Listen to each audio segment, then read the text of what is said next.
Hi everyone, today's mini session is going to be about adding seamless textures to Photoshop brushes. So I've opened up this texture that I've created by just roller printing some ink onto some acetate, and then I've squirted some fairy liquid out of a spray bottle at it and then sent it through the printing press. You can even see where it's gone through the printing press and the paper's wrinkled up there, which has created quite a nice effect for this texture.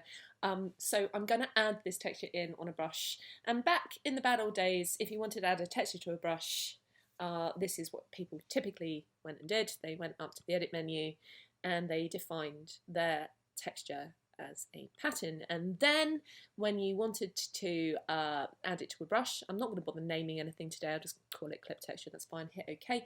You'd go into the brushes panel and you would click on texture for any given brush that you wanted to, and under this drop down list here you would select your newly created texture. I'm going to select that texture, and I'm just going to, before I do that, make sure that I've got a nice brush selected. I'm over in my brushes pack and I've selected my favourite texture gouache brush to add this nice texture to.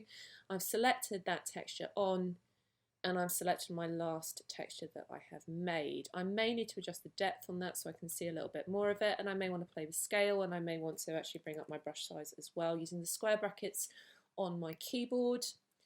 And of course I want to test it, so I'm just going to make a new document, Command N, just a scribble pad to see how we're getting on, and I'll start working with my brush. Now it's a little high on the depth at the moment, so I'll just Command Backspace to windscreen wiper off that, and I will try that again. Like I said, I am going to adjust brush size using the square brackets. Right square bracket on my keyboard will adjust my brush size up. Oh dear me, look what's happening. I'm getting a seamed repeat in the texture. That means that I'm basically creating these blocks that look exactly like my original pattern.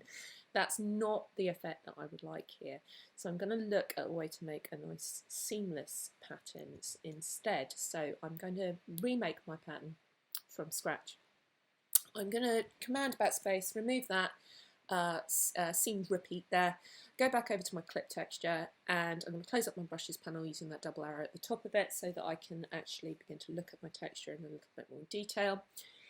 I'm going to use my crop tool here, tool number 5 down in my tool stack, and I am just going to crop off those very obvious white edges of my texture, and that might be the cheats method of getting a seamless repeat depending on your texture. But right now I think I'm still going to get a bit of a seamed repeat unless I have a little bit more of a play with this.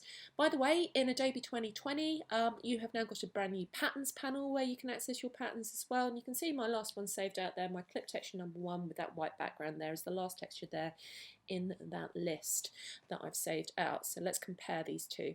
So first and foremost, I have cropped this down, removed its white edges, and now I'm going to go up to the filter menu, and I'm going to go down to other, and I'm going to select the offset filter. Now this is a seamed tiled pattern repeat filter in Photoshop that creates patterns out of tiles. Now I'm not going to use it for that today, but we are going to use its feature of offsetting our image in order to see the edges replaced into the middle of our canvas. Let me select that for a second and see if I can show you what I mean.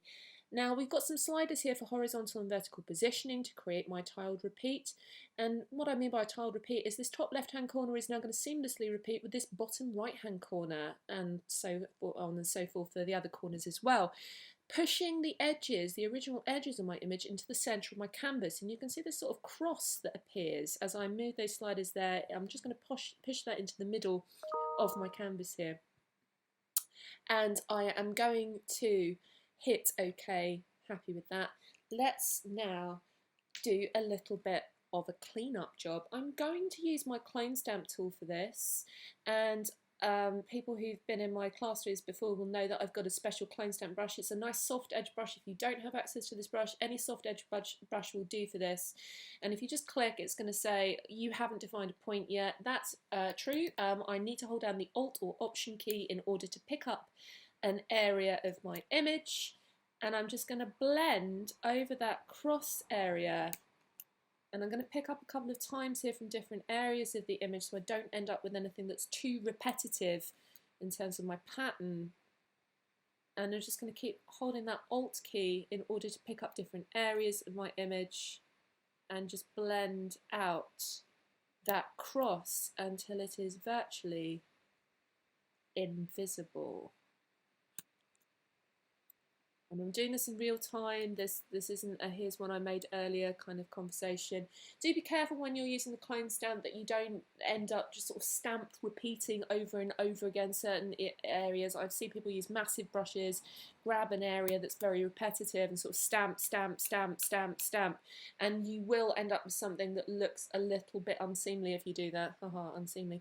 I'm just going to step back using Command Z to remove that issue that I've just created for myself, and I'm just going to make sure that I can't see any of that cross left. So again, just making my brush a little smaller, square brackets on my keyboard. Sorry, my Wacom tablet's going a little bit crazy. He is very elderly now. He is a Bamboo Pen and Touch that is about 15 years old. He is a very old boy now, so he does get a bit crampy at times. I'm just going to just blend out any further areas. Do you know what? I think that will actually do. That'll be a quite good seamless repeat pattern. You can spend a bit of time doing this and just blend out a few more areas just there and there to make it look as seamless as possible. But I'm quite happy that that cross has disappeared now. So what I'm going to do now is do exactly what I did before. Edit, define pattern. Give it a name if you want, but I'm not going to bother. Hit OK. Return on my keyboard, return or enter, and now that pattern is the last pattern in my patterns panel.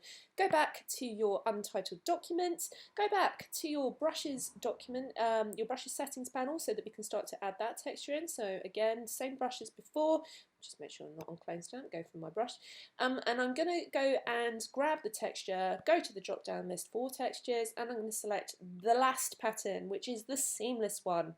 If you need to adjust depth, make a nice dry brush effect, go for it. If you want to adjust the scale, feel free to do so. But as you can see, when I sweep with that brush now, you have got a beautiful blended seamless repeat, and you will not see that tiled effect kicking in, though I wish I'd got rid of that blotchy bit there because that's looking a little bit repetitive, but I can always go back and have another crack at that. Anyway, so that's today's lesson for adding seamless repeats to Photoshop brushes. Have fun.